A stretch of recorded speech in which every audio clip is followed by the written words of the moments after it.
안녕하세요. 춘천 한마음교회 김미경입니다.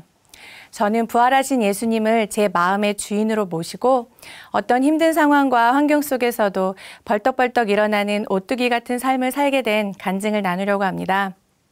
저는 평범한 가정에서 이남 일녀 중 장녀로 태어났는데요. 열심히 생활하시는 부지런한 부모님 밑에서 별 어려움 없이 자랐어요. 중고등학교를 미션스쿨을 다니면서 교회 생활도 나름 열심히 했지만 고3이 되고 입시 준비를 하면서 교회를 잘 나가지 않게 되었어요. 입시 스트레스를 받다 보니 가위에 자주 눌렸고 방언과 통변의 은사를 받았음에도 말씀에 뿌리가 없다 보니 뜨거움이 사라지면서 자연스레 교회를 떠나게 되었습니다. 대학교 3학년 때 2학년으로 복학을 한 남편을 만났고 4년의 연애 끝에 결혼을 했습니다. 결혼과 동시에 오직 남편만 보고 남편의 고향인 춘천에 따라 내려왔어요. 남편은 작은 컴퓨터 네트워크 사무실을 차려서 일을 시작했고 사무실은 점점 자리를 잡아가고 있었어요. 결혼 후 2년이 넘어가도록 아이가 생기지 않아서 혹시나 하는 마음에 병원에 가서 진찰도 받아봤지만 아무런 문제도 없다는 진단만 받았습니다. 아이가 간절해지면서 제 마음에서 오래전에 떠났었던 하나님이 생각나기 시작했어요. 저희 부부가 막 결혼을 했을 당시에 시어머님과 작은 형님은 이미 한마음교회 다니고 계셨고요. 교회 사모님이 남편의 초등학교 시절 은사님이시기도 해서 교회도 잘 나가지 않았던 저희 부부를 작은 교회에 연결시켜 주셨어요. 그렇지만 주일 예배도 띄엄띄엄 내키면 나갔고 작은 교회 예배는 잘 참석하지도 않았어요. 모르는 분들과 가정에서 예배를 드리고 삶을 나누는 게 너무 어색하고 싫었던 마음이 컸습니다. 아이를 갖고 싶은 간절함으로 하나님께 엎드렸지만 혼자서 기도를 하는 게 쉽지만은 않았어요. 이상하게도 기도를 하려고 하면 두려운 마음이 들고 입술이 잘 열리지가 않았거든요. 그래서 고민 끝에 예배를 드리러 가면 제 답답한 마음을 하나님께서 해결해 주시지 않을까 하는 마음으로 교회를 찾아갔어요. 이날은 수요 예배가 있는 날이었는데 어느 자매님이 간증을 하러 강단에 서 계시더라고요. 기도가 잘 되어지지 않아서 고민이 많았다는 이 자매님은 하나님 아버지께 기도하는 것인데 뭘 그렇게 어렵게 생각했을까 하셨다는 거예요. 우리가 부모님 앞에서 이런저런 일들을 스스럼 없이 이야기하는 것처럼 하나님도 나의 아버지시니까 자녀된 나는 그분 앞에서 자유하게 이런저런 일들을 말할 수 있다는 말씀이었어요. 제 마음이 뻥 뚫리면서 기도의 말문이 열렸고 이날 너무나 감사한 마음으로 교회 문을 나설 수 있었습니다. 그 뒤로는 모든 예배를 사모함으로 드렸어요. 수요 예배를 시작으로 토요 찬양 예배를 드리게 됐고 또 주일 예배를 드리면서 작은 교회 예배도 참석하게 되었어요. 나중에 한 사실이지만 이름만 올린 저희 부부를 위해서 작은 교회 식구들이 2년 동안 중보기도를 해왔다는 사실을 알고 너무나 감사하기도 했습니다. 어느 날 토요 찬양 예배를 드리는데 예수님이 십자가에서 제 모든 죄를 다 담당해 주셨고 또 부활하심으로 그 사랑을 확증시켜 주셨다는 거예요. 이분의 사랑 앞에 너무나 감격이 되어 이날 처음으로 예수님을 나의 주인으로 영접하였습니다. 그리고 그 사랑 앞에서 저는 하나님을 기쁘게 해드리는 자녀가 되고 싶었어요. 어떤 일을 하면 기뻐하실까 한참 고민하고 있을 때 그 당시 어느 유명한 권사님의 간증 테이프를 많이 들었었는데요. 하나님께서 새벽 예배 드리는 것을 너무나 기뻐하신다는 거예요. 그래서 더 고민하지도 않고 새벽 예배를 기쁘게 열기 시작했어요. 결혼 3년 차에 접어들면서 저희는 시댁으로 들어가 시부모님과 함께 살게 되었는데요.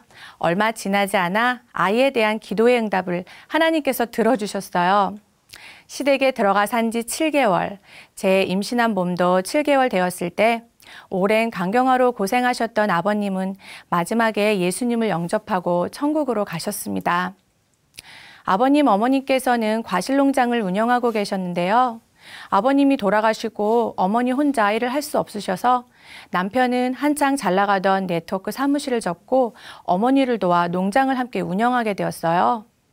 남편은 교회를 착실히 잘 나가는 편이 아니었어요.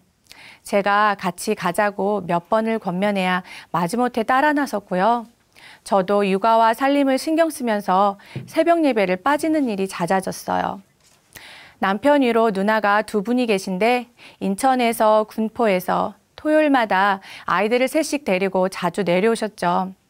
아이들이 고만고만할 때여서 세 집의 아이들이 한자리에 모이면 유치원이 따로 없었는데요.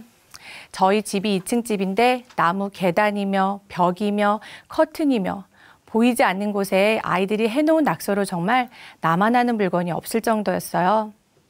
그래도 이런 만남이 즐거웠던 이유는 만나서 말씀으로 교제하고 소통하고 서로를 이해하는 마음을 넓혀갔기 때문이었어요. 또한 각자의 마음에 예수님이 주인으로 계시니까 이 모든 상황이 가능했던 것 같아요. 문제는 남편이었어요. 남편은 누나들이 아이들을 데리고 집으로 오는 것을 싫어했어요. 매주 와서 복닥거리고 시끄럽게 뛰어다니고 조용히 지낼 수 없는 환경의 탓을 제게 쏟아붓더라고요. 저는 어이가 없었죠. 아니, 이런 불평은 내가 해야 되는 거 아닌가? 내 피부치도 아니고 자기 피부치가 오는 건데 저렇게 싫은 티를 팍팍 내면 날더러 어쩌라는 건가? 식구들 사이에 묘한 긴장감 때문에 남편의 눈치를 보며 조심스러운 날도 많았어요. 또 남편은 주말에는 우리끼리 여행도 가고 아이들 구경도 좀 시켜주자면서 교회를 가겠다는 저를 많이 회유하였어요. 저는 그런 남편을 보면서 마음이 많이 약해졌고 남편의 마음을 맞춰주려고 예배를 가지 않게 되는 날이 점점 늘어났어요. 남편이 제게는 유일한 아킬레스건이었어요. 처음에는 경제권을 제가 쥐고 있었는데 큰 농장 운영과 집안 살림을 병행하는 게 너무 힘들어서 농장 운영은 남편에게 전적으로 맡겼고 저는 생활비를 탔으면서 살았어요. 살면서 남편이 결정하는 모든 일에 토를 달지 않고 찬성하여 주었고 말없이 따라 주었어요. 그런데 시간이 지나면서 농장의 운영이 힘들어지고 자금의 위기를 맞게 되면서 남편은 온갖 짜증을 제게 퍼부어댔습니다. 큰 살림과 육아에 지친 저도 이에 지지 않고 맞받아 치는 날이 많아지면서 싸움이 잦아지게 되었어요. 남편의 모든 모습들이 이기적으로만 보이기 시작했어요. 내가 누구 때문에 이 큰 살림을 맡아 하며 이 고생을 하는데 고마워하지 않는 남편이 많이 미웠습니다. 제 마음에서 말씀이 점점 사라지면서 원망하는 마음이 들어오기 시작했어요. 저는 몸은 교회를 왔다 갔다 하였지만 말씀을 전혀 받지 못하고 마음이 점점 힘들어져만 갔어요. 또한 농장의 운영을 전적으로 맡아 하던 남편은 경제권이 주어지자 도박, 유흥, 이성 문제 등 제 속을 있는 대로 썩였어요. 그러던 중에 셋째를 출산하였는데 이미 몸과 마음이 지칠 대로 지친 저는 아이를 보는 것도 살림을 하는 것도 너무나 힘이 든 상태까지 가게 되었어요. 몸과 마음이 바닥을 치고 있을 때 잦은 외박을 하는 남편에게 원망과 저주를 퍼부으며 큰 싸움이 나게 되었어요. 큰아이들은 집에 없었고 저와 갓난쟁이 막내만 있었는데 술이 덜 깬 남편과 옥신각신하다 급기야 몸싸움이 났고 저도 나름 반항했지만 남자 힘을 당해내기가 힘들잖아요. 겨우 남편을 거실 밖으로 밀어내고 안방문을 잠궜는데요. 사람이 들어오지 못하게 현관문을 잠그는 소리와 주방 쪽에서 나는 날카로운 금속이 부딪히는 소리를 들었어요. 순간적으로 두려운 마음이 들었어요. 급한 마음으로 경찰을 불렀고 밖에 나가 있던 식구들에게 급하게 전화를 했습니다. 구급차가 함께 도착을 해서 병원에 실려갔는데 다행히 크게 다친 데는 없었지만 저는 이미 반은 죽은 사람이었어요. 마음의 절망은 어쩔 수가 없더라고요. 비통한 마음으로 친정 식구들에게 전화를 걸었고 남동생과 부모님이 춘천으로 저를 데리러 내려왔습니다. 남편은 처갓집 식구들이 내려온다는 소리를 듣고 몸을 피했고요. 짐을 싸러 집으로 갔는데 안방으로 들어간 친정엄마가 바닥에 주저앉아 많이 우셨어요. 머리카락이 한 움큼씩 여기저기 흩어져 있고 가구가 다 부서져 있는 걸 보시고는 마음이 많이 아프셨던 것 같아요. 그렇게 저는 서울 친정집으로 막내 아이만 데리고 가게 되었습니다.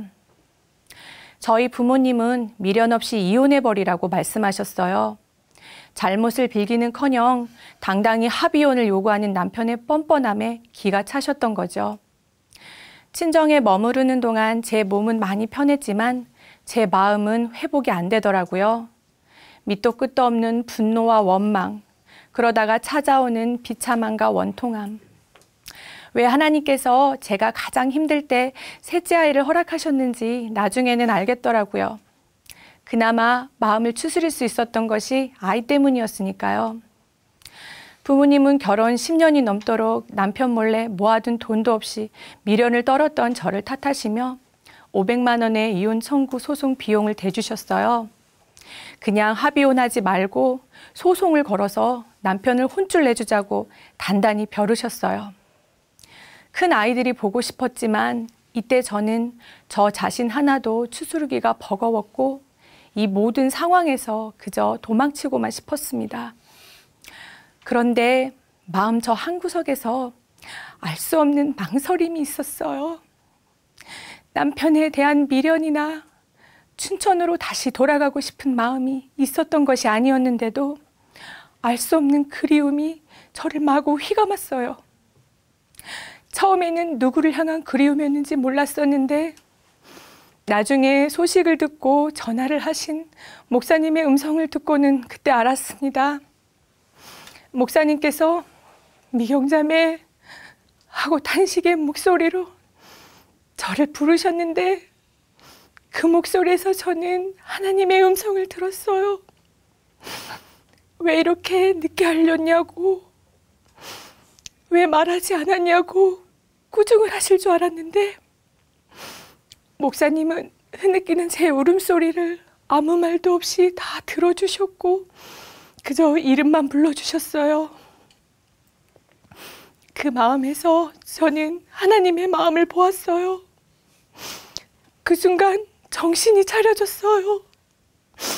내가 지금 어디에 와 있나? 내가 지금 어디까지 와 있나? 제 상태가 적나라하게 다 보이는 거예요. 이날 밤에 친정은 처음으로 하나님께 기도를 하며 펑펑 울었습니다. 제가 무엇을 그리워했는지, 다시 무엇을 붙잡아야 하는지 알게 된 거예요. 그러나 이혼을 하겠다는 제 고집을 꺾지는 않았어요. 말씀에도 믿지 않는 자가 갈리거든 갈리게 하라고 나와 있지 않냐고 하나님께 되물으며 저는 이미 너무 멀리 왔다고 이제는 돌이킬 수 없다고 말했어요. 여전히 악에 바칠 대로 바쳐있는 남편의 서슬퍼런 도끼 때문에라도 더는 그 가정으로 돌아갈 수 없다고 마음을 정하였습니다. 그런데 그렇게 고집을 피우는 그 순간에도 저는 교회가 너무나 그리웠어요. 다시 그곳에서 예배를 드리고픈 간절함이 있었어요.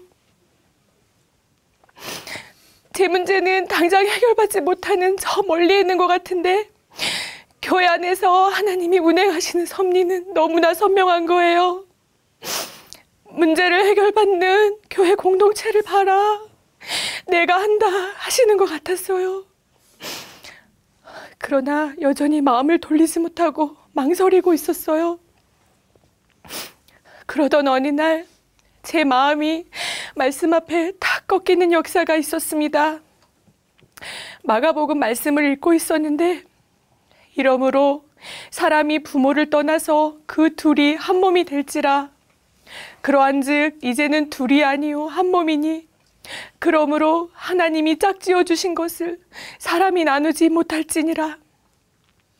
이 말씀을 보는 순간 제가 이미 남편과 한 몸이라는 사실을 알게 되었습니다. 나뉘어지고 싶다고 제 마음대로 나눌 수 있는 것이 아니었어요. 이 말씀 앞에 제 마음이 완전히 꺾여버렸어요. 그리고 심하게 반대를 하는 친정 식구들의 만류를 무릅쓰고 이혼 소송을 중단시켰습니다. 친정 식구들이 심하게 반대를 하셨던 건 이유가 있었어요. 단순히 남편이 괘씸해서가 아니라 저희 둘을 화해시켜 보려고 무단히 애를 쓰셨고 친정 식구들이 남편을 몇 번 찾아가기도 했는데요. 이미 남편은 식구들이 알고 있는 남편이 아니었어요. 눈은 초점이 없고 풀어놓은 들짐승처럼 씻지도 않고 얼굴은 죽은 사람처럼 시커멓게 변해 있어서 남편의 얼굴을 알아보기가 힘들 정도였으니까요. 또 자신의 잘 풀리지 않는 일에 대한 모든 원망이 저를 향해 있어서 제가 춘천에 내려오기만 하면 가만두지 않겠다고 독을 품고 있었거든요. 누가 봐도 저희 부부 앞에는 이혼만이 유일한 길이었습니다. 말씀 앞에 제 마음이 굴복되고 이혼 소송을 중단시키면서 500만 원의 진행비는 그대로 날아가 버렸어요. 친정 부모님께 참 죄송했어요. 하나밖에 없는 딸이 너무나 힘든 상태에서 왔고 잘 사는 모습을 보여드리지 못하고 또 제정신이 아닌 남편 곁으로 돌아가겠다고 말하니 그 마음이 오죽 아프고 답답하셨을까요? 전 춘천으로 가야겠다고 굳은 의지로 부모님께 말씀을 드렸고 이때부턴 죽으면 죽으리라는 에스더의 고백으로 매일 기도를 하였습니다. 죽이시든 살리시든 하나님 뜻에 따르겠다고 고백했어요. 그렇게 4개월의 친정 생활을 접고 춘천으로 돌아갈 뜻을 춘천에 계시는 가족들에게도 전했습니다. 제가 이것을 마음에 정한 그 순간 하나님께서 일을 하셨어요. 매일매일 술에 취해 제가 춘천에 내려오기만 하면 당장 때려 죽이겠다고 아이들이고 뭐고 다 필요 없다고 독을 품었던 남편이 어느 날은 막내 아이가 너무 보고 싶어서 일을 하다 말고 펑펑 울었다는 이야기를 전해 들었는데요. 온통 살기로만 가득 차서 아이에 대한 그리움이나 애틋함을 전혀 찾아볼 수 없었던 남편이었거든요. 저는 남편의 심경의 변화를 듣고는 하나님의 사인으로 생각했고 그 길로 바로 춘천으로 내려갔습니다. 남편은 제 기세를 꺾었다고 생각했는지 의기양양했고 여전히 거칠고 날카롭게 저를 대했어요. 상황은 변한 것이 없는데 놀라웠던 것은 제 마음이었어요. 남편이 아무리 저를 위협적으로 흔들어대도 제 마음이 요동치지 않는 거예요. 하나님의 평강이 온통 저를 휘감아 버려서 남편에 대한 두려움도 불안함도 전혀 들지 않았어요. 제가 아무런 요동이 없자 오히려 이런 저를 못 견뎌하고 저를 피해 집을 나가 버린 건 남편이었어요. 남편이 집을 나가 있는 동안에도 그저 감사하고 기쁜 마음으로 하루하루를 보냈습니다. 아이들과 함께 있을 수 있는 것도 감사했고 그토록 간절했던 교회 예배를 드릴 수 있는 것도 감사했고 그리웠던 교회 지체들을 볼 수 있었던 것도 감사했어요. 무엇보다 제 마음의 주인이 예수님이셔서 너무나 감사했습니다. 그저 온통 감사할 것밖에 없었어요. 정과 욕심으로 단단히 묶여 제 마음에서 평생이 가도 해결받을 수 없을 것 같았던 남편과의 관계.